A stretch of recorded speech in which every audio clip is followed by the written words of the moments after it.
Tayo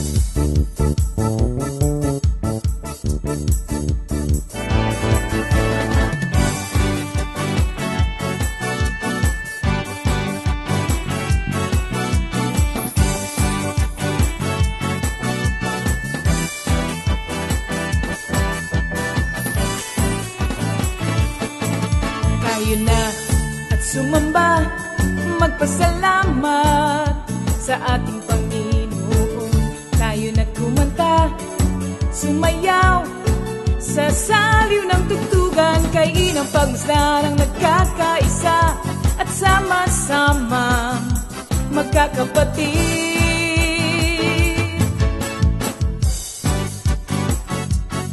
Tayo na sumamba, kumanta. Tayo na sumamba, sumayaw kay Jesus. Tayo na at sumamba, magpasalamat sa ating Panginoon. Tayo na kumanta, sumayaw sa saliw ng tugtugan, kay inang pagmasdan ang nagkakaisa at sama-sama magkakapatid. Kay Jesus ang iyong problema, magdasal, maghintay, magtiwala sa oras ng pangangailangan. Si Jesus ang katugunan. Si Jesus ang ating Panginoon, kailanman di kanya iiwan. Si Jesus ang ating Panginoon, kasama sa lahat ng oras. Papuri at pasasalamat tanging sa'yo, alay. Tanging sa'yo, alay.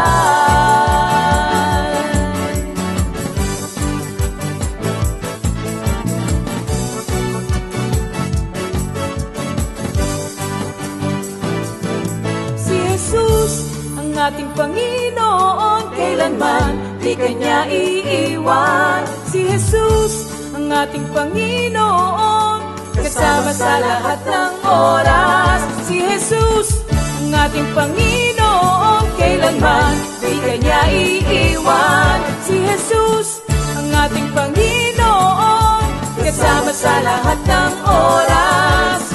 Papuri at pasasalamat tanging sa'yo, alay. Tanging sa'yo, alay.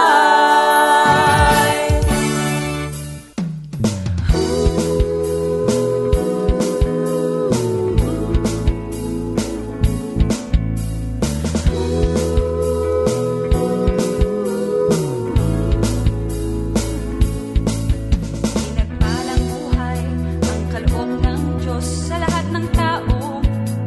May takot sa Kanya. Pinagpalang buhay ang kaloob ng Diyos sa lahat ng tao. Nagtitiwala. Praise the Lord. Glory to God. Amen. Good evening once again, brothers and sisters. Welcome to our midweek Bible study. Sana po tayo dyan? All excited once again na tayo makakarinig na naman ng mga pagtuturo na nagmumula sa atin. Before anything else, tayo muna po ay humingi ng gabay at patnubay sa ating ilang Diyos Ama. Hallelujah, hallelujah, hallelujah. Mapagpalang Ama sa langit, purihin ka, kain ka. Salamat po. So, naminsan nyo na naman upang makarinig yung mga banal na pagtuturo. Mauna sa lahat, kami patawaran, nagpapalinis po upang maging yung mga banal. Madalangin po namin, tubay, yung banal na upang magkaroon bawat salita. Wala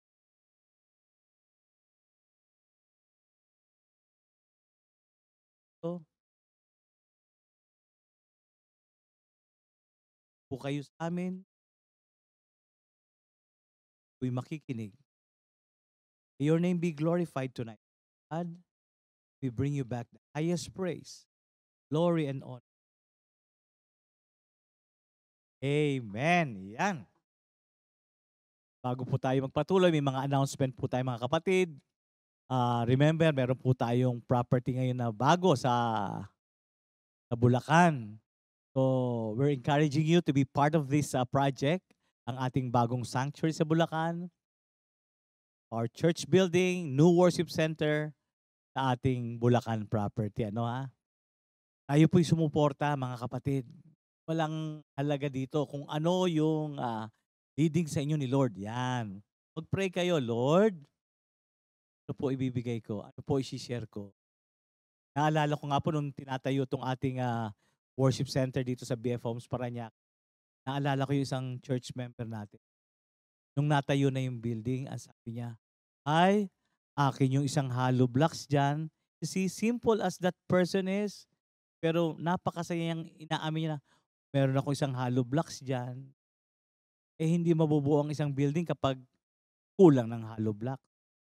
Pangit tingnan yung bungi, butas. Kaya alam niya na nakabahagi siya. Same with us, brothers and sisters. Tanungin natin sila, Lord, magkano ba? Ano ba isi-share ko? God will speak to us. And this coming March 30 po, there will be a CSM Quarterly Fellowship. 2:00 po ng hapon magaganap dito po sa ating worship center sa BF Homes, Parañaque. Isuporta po natin mga kapatid ko yung ating mga, kung wala tayo mga pamangkin o anak, yung mga church member natin, anak ng mga church member natin, tingnan natin kung paano makakasuporta para mapadala sila dito sa Parañaque. Suportahan po natin itong mga ito. Kung si Rizal sabi, ang kabataan, ang pag-asa, ating bayan. Tayo kabataan pa rin, they are the next in line. Kasi ito, tumatanda na tayo, di ba mga kapatid? Minin. Praise the Lord.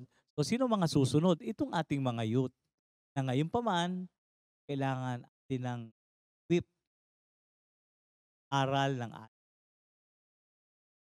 And yung atin na mga, what you call this, yung ating mga songs, invited po ang lahat na dalawin natin ang ating YouTube channel na Comfy Media. Yeah. Ang YouTube channel natin is Comfy Media. May mga bagong playlist po tayo doon. Mostly mga song po natin mula pa po noong panahon, ito maganda, mula pa nung panahon ng mame. Kung hindi nyo naabutan ang mame, ay matutuwa kayo sa mga awitin ng mga mame. Talagang ito ay soul touching. Glory to God po yan.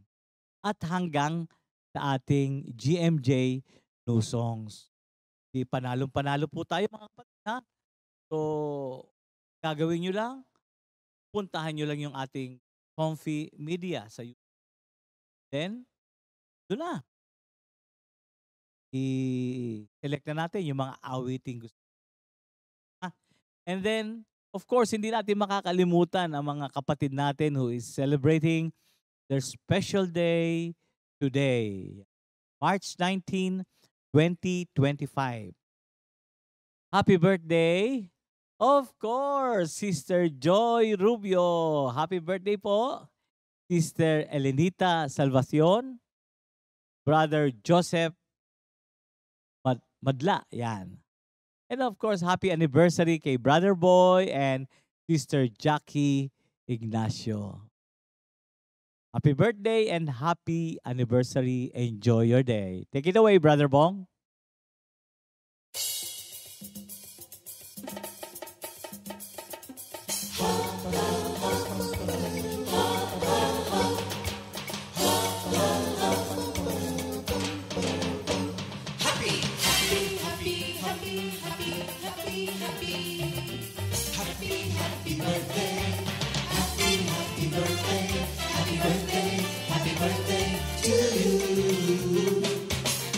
Happy anniversary. Happy, happy, happy anniversary. Happy anniversary. May the good Lord doesn't leave you. May the Lord's light shine upon you. Happy anniversary to you.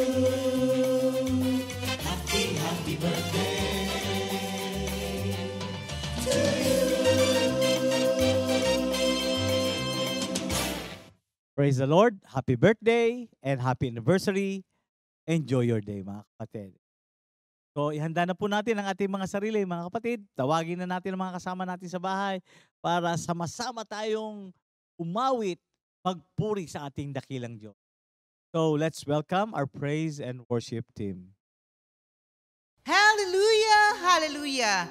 Isang napakagandang pagkakataon naman ang ibinigay ng Diyos sa atin para tayo ay makapagpuri, makapagpasalamat at makapag-aral ng banal na salita. Kaya samahan niyo po kami at magpuri at magpasalamat sa ating Panginoon. Amen. And hello po mga kapatid, handa na po natin ang ating sarili upang umawit at magpuri sa Panginoon. Amen, amen. Kamusta ang buhay? Ganap at kasiyasiya, alive in Christ. Kamusta po ang Coffee Family?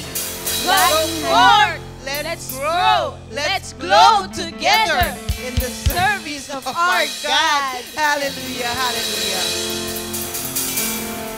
Revelations 19:16 and Revelations 1:8.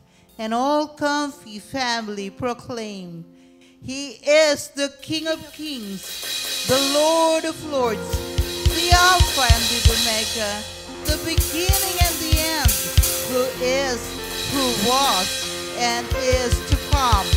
Jesus, palakpakan natin ang ating Panginoon. Hallelujah! Hallelujah! Sige mga kapatid, sumabay po kayo, lahat po nasa kanilang tahanan o kayo'y nasa biyahe pa, sumabay po kayo ng pag-awit sa Panginoon. Hallelujah!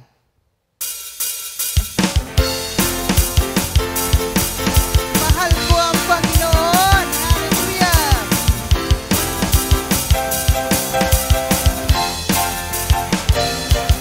Mahal ko ang Panginoon, pagkat ako'y dinirinig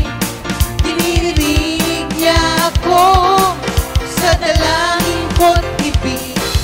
Ako'y kanyang dinirinig,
sa Diyos mo hanap ang kaligayahan at ang pangarap mo'y iyong magagamtan.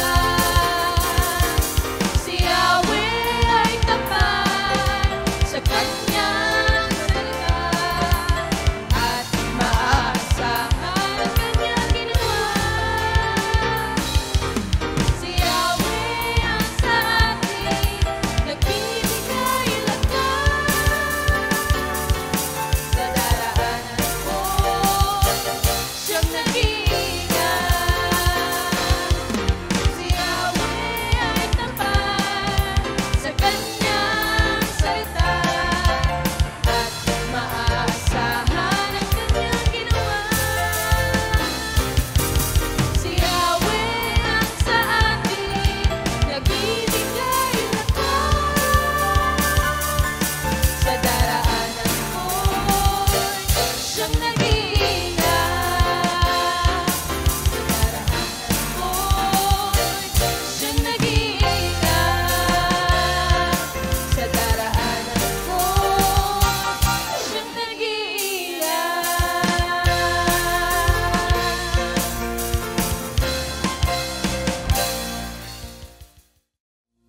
Hallelujah. Tunay na kapangha-mangha ka, Panginoon, sa iyong mga gawa at sa iyong kabutihan. Hallelujah.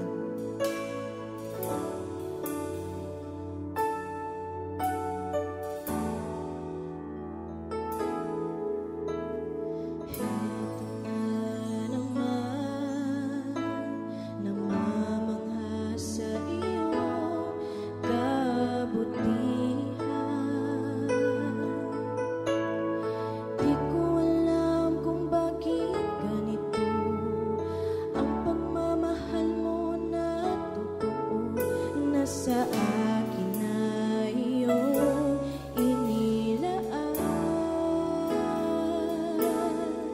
Kahit ako'y nagkukulang sa pagtawag sa iyong banal na pangalan. Di ka nagsasawang ako ay tingin sa panalangin na puno ng hiling na wala naman talagang katapusan. Aking ihahayag ang iyong kadakilaan, aking sasamitin ang iyong katapatan. Ang walang hanggang paglingap mo'y aking awitin. O Panginoon, Ito na naman. Heto na naman, namamangha sa iyong kabutihan.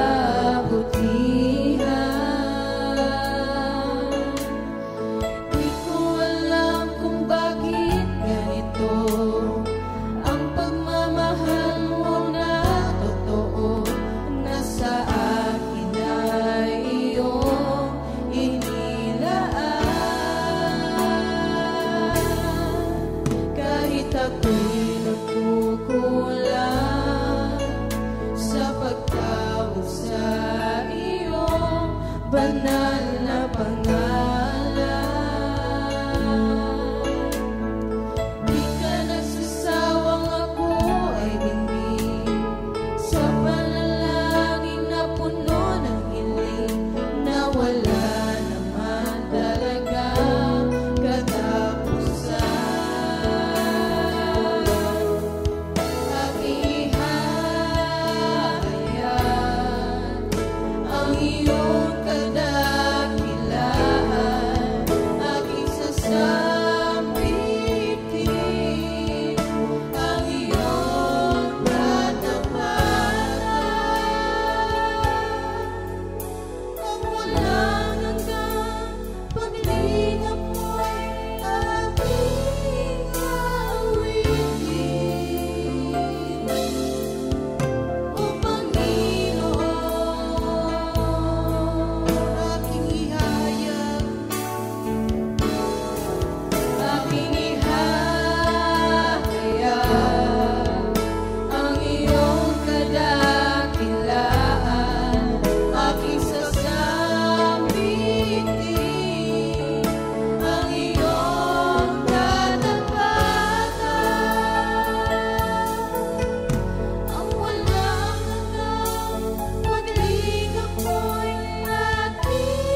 iyong trono. Sa iyong trono, Ang buhay ko'y alay sa'yo. papupurihan ka, O Diyos, sa iyong trono. Kalwalhati ay namamahal sa iyong trono. Sa iyong trono, Ang buhay ko'y alay sa'yo. papupurihan Ka, O Diyos, sa iyong trono. Kalwalhati ay namamahal sa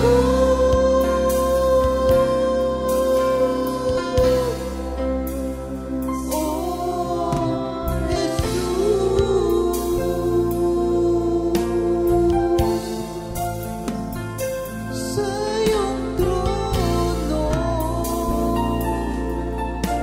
papupurihan ka, aking Diyos. Ikaw lamang ang aming Diyos. Ikaw lamang ang aming Diyos. Hallelujah, sa iyong trono, papupurihan ka, aming Diyos. Hallelujah, oh hallelujah, hallelujah,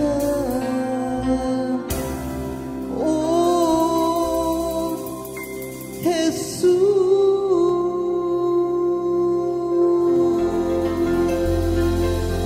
Hallelujah, hallelujah, hallelujah.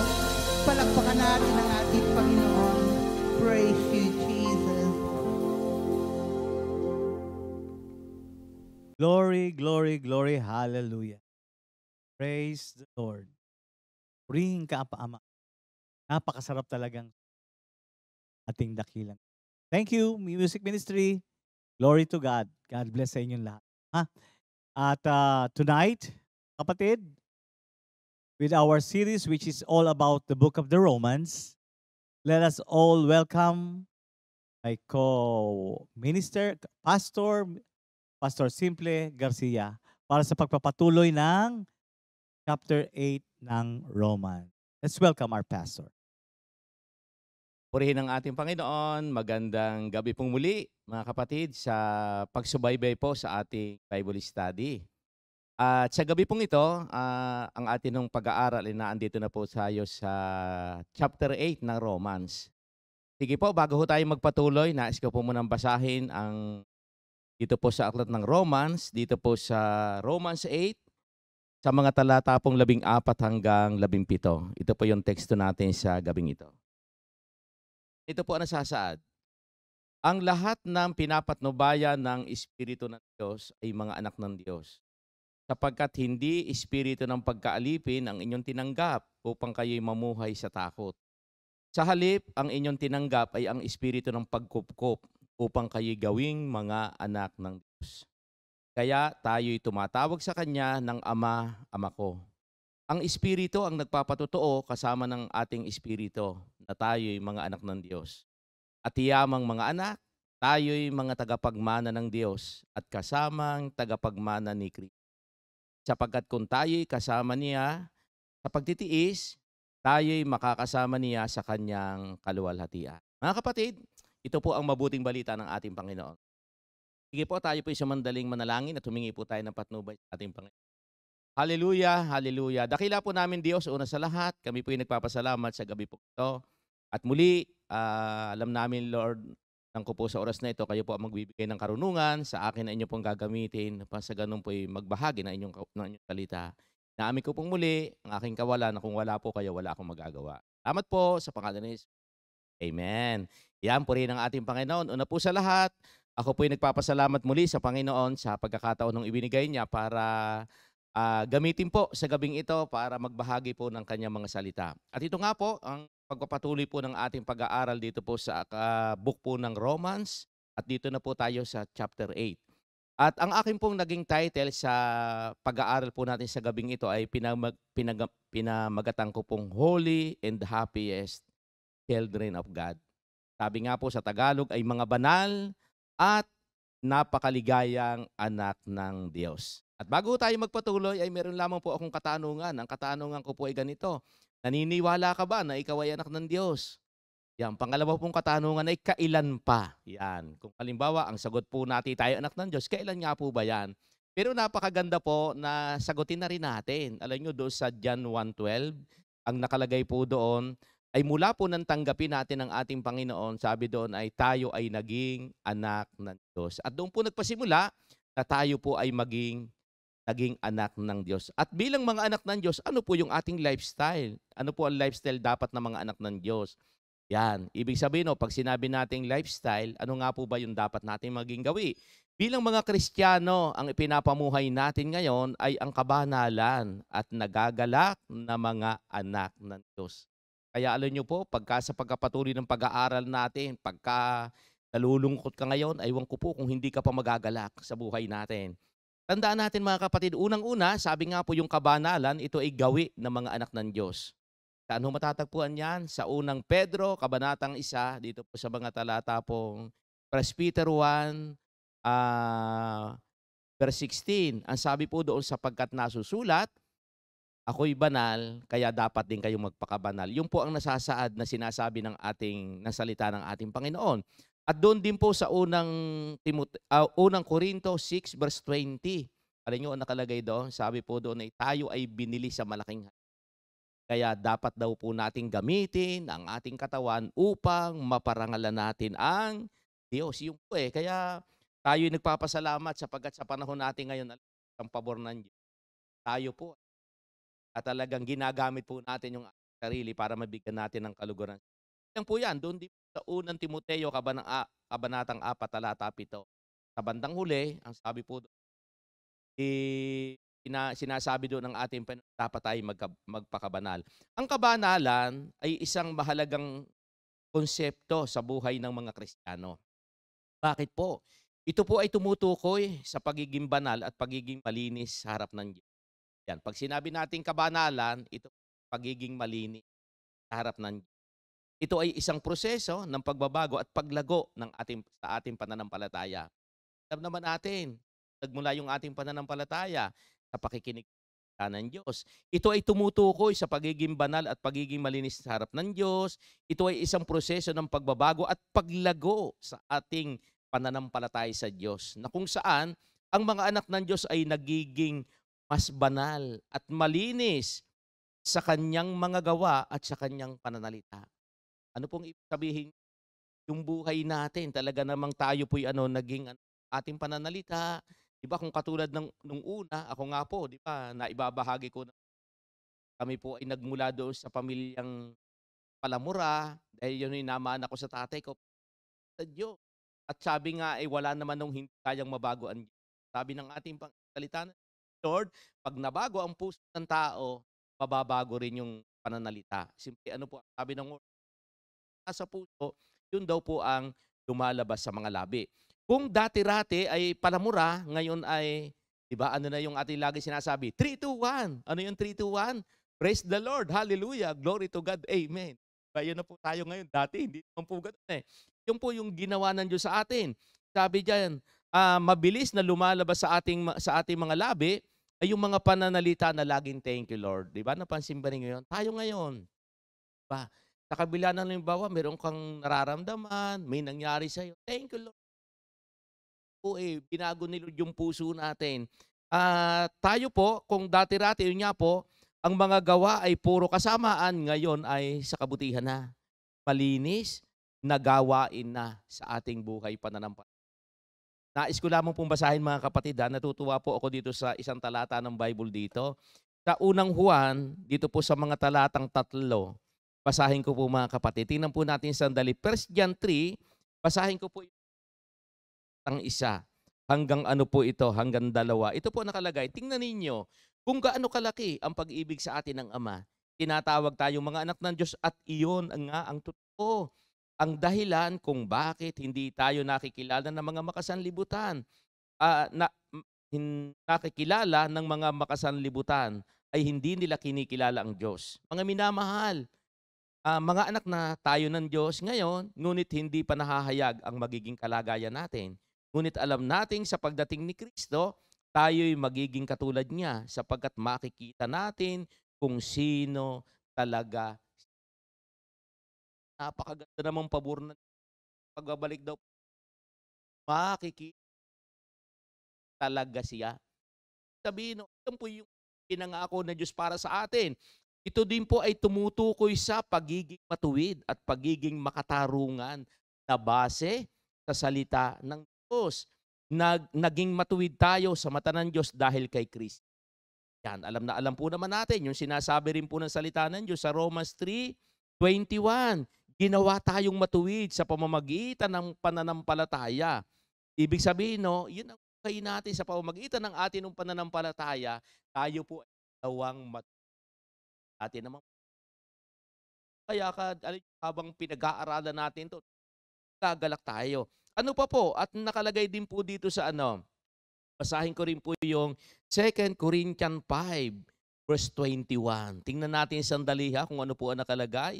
Dito po sa 2 Korinto, kabanatang 5, dito po sa 21. Ganito naman po ang nasasaad sa verse 21 ng 2 Corinthians 5.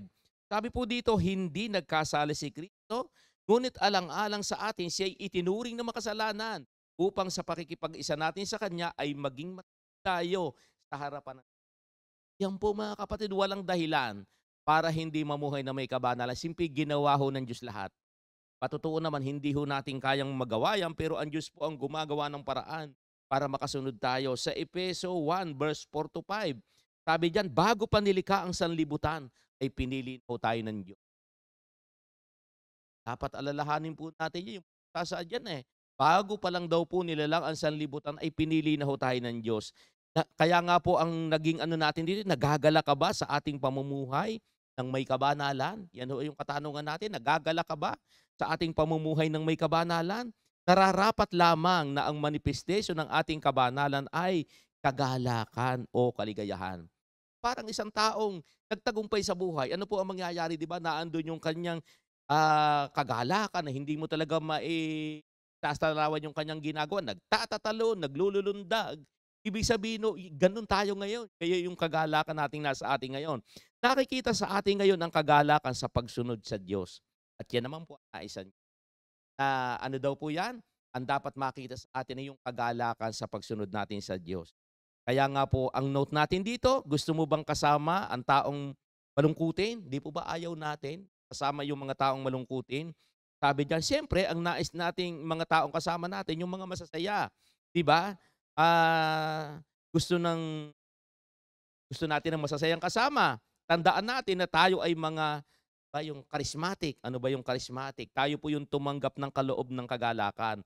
At ito po yung stepping stone upang maihayag ang kadakilaan ng Diyos sa buhay natin at makatawag pansin ang pagiging Kristiyano natin. Kaya mga kapatid, bilang mga mananampalataya, dapat ho talaga yung kagalakan nakikita sa atin yan.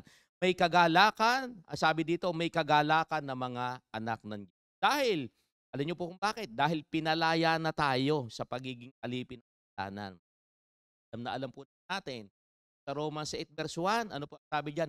Hindi nahahatulan ang mga nakipag-isa kay Kristo. Sabi nga diyan, no more condemnation. Ba kaya, paano hindi ka magagalak niyan? Alam naman natin na ang dating buhay tayo sa kasalanan. Pero ang magandang pangako sa ating pakikipag-isa, hindi na tayo hahatulan. Kaya nga kung sakaling hindi pa naiintindihan niya ng mga tao na tayo bilang mga anak, ano daw yung gagawin natin? Di babalik-balikan po natin yung kanyang mga salita. Balikan natin yung salita ng sinasabi ng Word of God. 1 John 1:9. Sabi doon, kung ipapahayag ng ating mga labi na tayo nagkasala, ay panghawakan natin na sabi doon ay pinatawad na ng Diyos sa ating mga lilinisin tayo sa lahat ng ating karumihan. At hindi lang po yun. Doon sa Isaiah 65:1, yan po yung mga katibayan ng pagmamahal ba ng Diyos. Anong sabi sa Isaiah 65:1 and 2? Sa buo daw pong maghapon, nakaunat lagi ang kamay ng Diyos para yung mga taong nawawala, ilang nawawala, minsan yung mga nagwawala pa. Diba, hinahanap po ni Lord yan. Nakabukas lagi ang kamay ng Diyos. Oo, lapit kayo sa akin, balik kayo sa akin.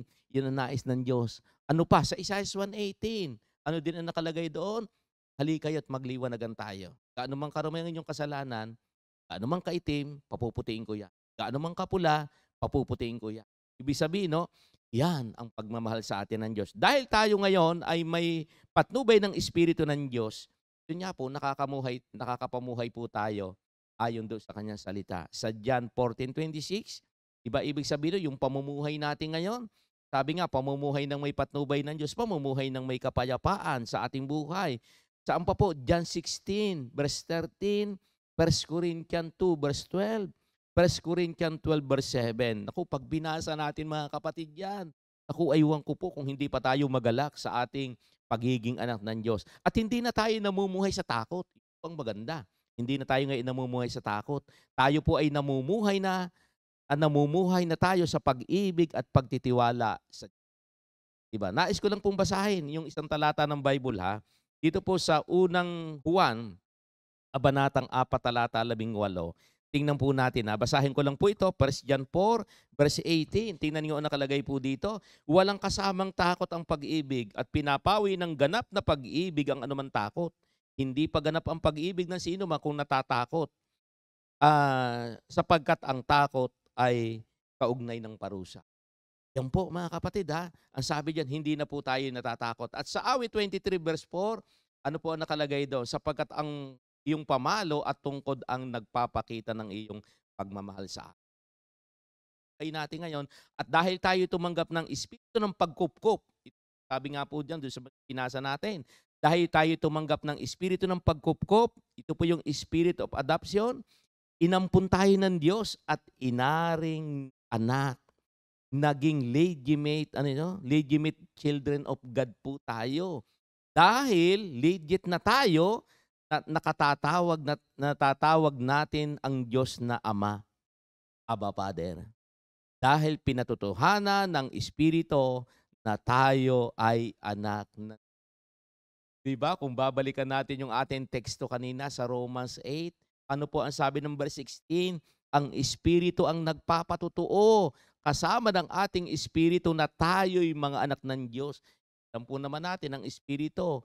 Yan po yung sabi nga, yung espiritu ng katotohanan na nagtuturo sa atin. Kaya tiyak mga kapatid, yung ating pagiging anak. At siya po ay witness na tayo'y anak ng Diyos. Dahil sa Kanya, ang patutuo.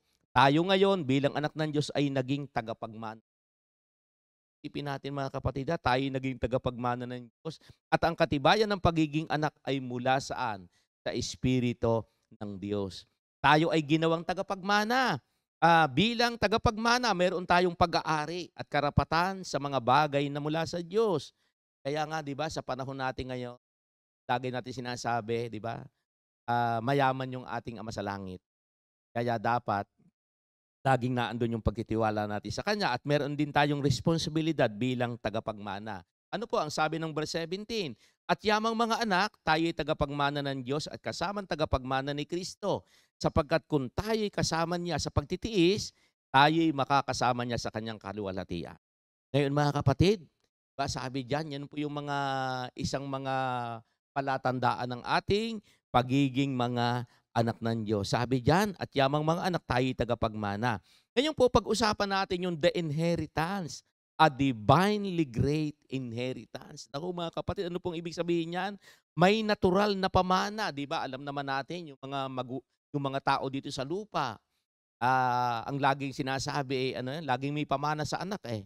Paminsan nga sinasabi, naku, wala akong maipapamana sa aking mga anak kundi yung edukasyon. Totoo po, maganda po yun. Diba? At marami ring mga tao na talagang gusto talaga nila na papanahan yung kanilang mga anak. At kami po, kami naman po bilang wala ho kaming minana doon sa aming mga anak na tungkol sa mga lupa. Wala ho kaming minana. Siguro, ang isa ko lang namana sa aking tatay na iniwan sa akin, 2 lang pong bagay yung namana ko sa tatay ko eh. Yung ano ba yon? Yung isa yung martilyo at saka yung itak. Ay nawala pa po yung itak. yung martilyo, kaya itak na lang ang natira. Pero pagdating ko sa material na bagay, wala po. Pero alam niyo po yung pag-aaral natin ngayon sa gabing ito mga kapatid. Naku mga kapatid, paano hindi ka magagalak? Pag-uusapan natin ngayon, sabi dito, ano daw po yung mga minana ipinamana sa atin ng ating Ama sa Langit. Ito na po, tandaan natin mga kapatid. Unang-una yung ears of all things. Ano pala atin? Ang lahat po ng bagay. Kaya nga po sa Pahayag 21 verse 7, tingnan po ninyo, ang magtagumpay ay magmamana ng mga bagay na ito at ako'y magiging Diyos niya at siya ay magiging anak ko. Kapatid, diba? Ano po ang sabi? Ito po yung pinakamagandang mana na ipinamana sa atin ni Lord. Ang sabi diyan, magmamana daw po tayo ng lahat ng bagay. Minsan nga, itong mana dito sa lupa, pinag-aawayan pa. Pero itong pamanang ito, alok po sa atin ito mga kapatid. Ito po'y para lamang doon sa mga anak ng Diyos na tumanggap sa Kanya doon sa John 1:12 at sa 1 Corinthians 3:21. Kaya't huwag magmalaki ang sino man sa mga tao sapagkat ang lahat ng mga bagay ay sa inyo. Lahat pala ng bagay ay sa atin. Paano ka pa naman yung di magagalak sa ating buhay? Di po ba? Ano po yung pangalawang ipinamana sa atin? Yung tinatawag na ears of salvation. Ito po yung yung kaligtasan. Tingnan po ninyo dito sa Hebreo 1 verse 14. Ang sabi po dito, hindi ba silang lahat ay may espiritong naglilingkod na sinugo upang maglingkod para sa mga magmamana ng kaligtasan? At sa isang bersyon po, sa Magandang Balita Biblia, ano ang mga anghel? Kung ganoon, sila'y mga espiritong naglilingkod sa Diyos at sa mga isinugo upang tumulong na sa mga magkakamit ng kaligtasan. Kaya tingnan po, maging yung mga anghel pala, katulong daw po yan para matanggap natin yung kaligtasan. Kaya nga sa buhay natin, yung kaligtasan nasa atin na po yun eh. Paano ka namang hindi magagalak? Alam po naman natin, ano yung kaligtasang hinahangad natin? Hindi lang dito sa lupa. Yung kaligtasan na hanggang sa kabilang buhay, ay nasa atin na po yan. At ang pangatlo pong pamanang binigay sa atin, yung tinatawag na ears of eternal life. Ano naman po ito? Dito po sa Titus 3:7, nangyari ito upang tayo'y maging tagapagmana ayon sa pag-asa sa walang hanggang buhay. Yamang tayo'y itinuring na matuwid sa pamamagitan ng kanyang kagandahang loob. Mga kapatid yan, di po ba? Yamang daw po tayo'y itinuring na matuwid sa pamamagitan ng kanyang kagandahang loob. Tingnan po ninyo yung buhay natin ngayon. Kaya nga habang pinag-aaralan po namin to, talagang sabi ko nga pala, pagka ikay nasa ganito ng gawain at hindi ka pa naging masaya, ay iwan ko na. Ay ang sabi dito, ibinigay na po sa atin lahat. At ano pa po yung pang-apat na ipinamana sa atin? Yung tinatawag na ears of promise. Ako mga kapatid, ears of promise sa Hebreo 6:17, ganito rin ang ginawa ng Diyos noon sa mga taong pinangakuan niya. Ipinakita niya sa kanila sa pamamagitan ng panunumpa, natutuparin niya ang pangako niya.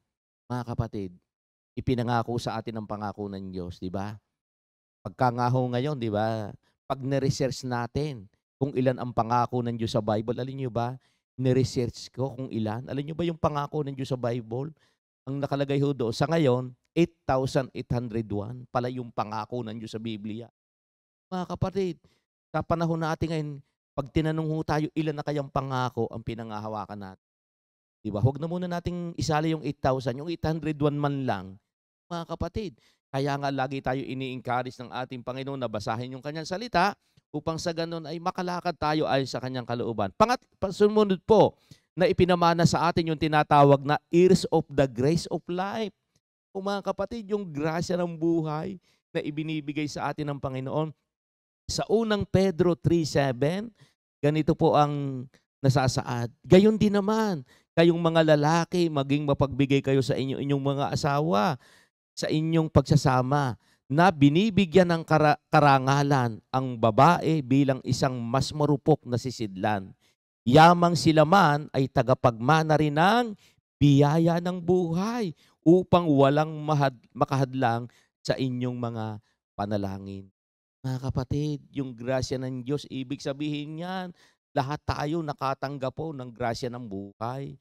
Dito, di ba? Bakit kaya binanggit? Sabi dito, kaya nga sabi, kayong mga lalaki, pakisamahan ninyong mabuti ang inyong mga asawa. Siyempre minsan, no, may mga pagkakataon, kala nila ganoong kababa yung mga babae. Hindi po. Naku, pagdating sa Bible, yung po ang sabi diyan, lahat daw po tayo tagapagmana ng biyaya na galing sa Diyos. Kaya anong reminder diyan? Mamahalin natin yung ating mga kasama sa buhay. Kaya mamahalin natin yung ating hindi lang kasama sa buhay, yung ating mga kamag-anakan, mamahalin natin. Hindi lang po yan, maging yung mga taong sa palagay natin, ganito na ang buhay nilang masama. Sila po'y kabahagi pa rin yan sa ating pananampalataya kay Lord. Ano pa yung pinakahuli? Yung tinatawag na ears of righteousness. Ako mga kapatid, isipin nyo, ipinamana sa atin yung katuwiran ng Diyos. Sa Hebreo 11:7, sa pamamagitan ng pananampalataya, pinakinggan ni Noe ang babala ng Diyos tungkol sa mga bagay na hindi pa niya nakikita. Kaya't siya'y gumawa ng isang daong para sa kaligtasan ng kanyang sambahayan. Sa pamamagitan nito, hinatulan niya ang sanlibutan at siya'y naging tagapagmana ng pagiging matuwid na bunga ng pananampalataya.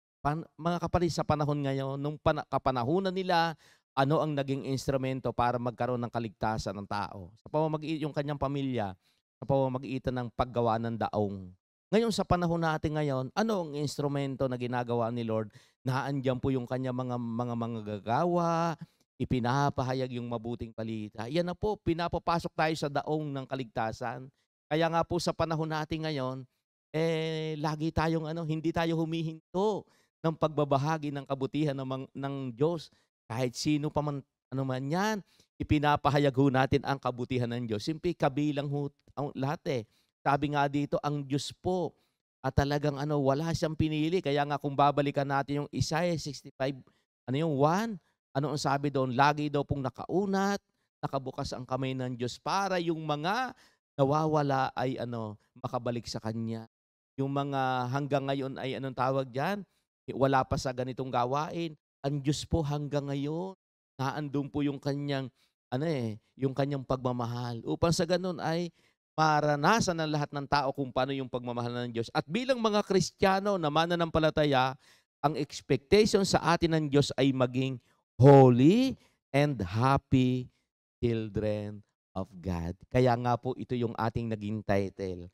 Sabi dito, yung holy and happy children of mga kapatid. Kaya nga po ang pinapaalaala sa atin ng Panginoon. Bakit ho dapat tayong maging banal at dapat tayong magalak bilang mga anak ng Diyos? Mga kapatid, isinuplay na po ng Diyos lahat natin. Yung mga bagay na hindi natin na kayang nagawa, ginawa ng Diyos. Sa totoo naman, mahina lang tayo.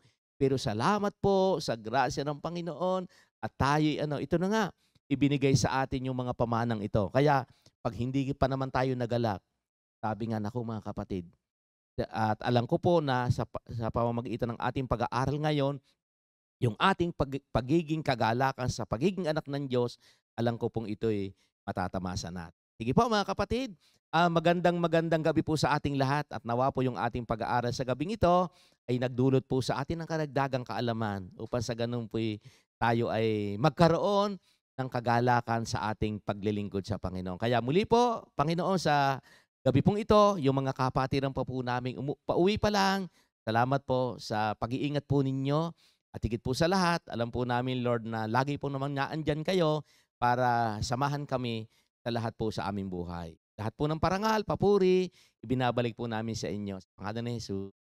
Amen. Thank you Lord po at magandang gabi po sa ating lahat. 2 Timothy 2:2. Hallelujah.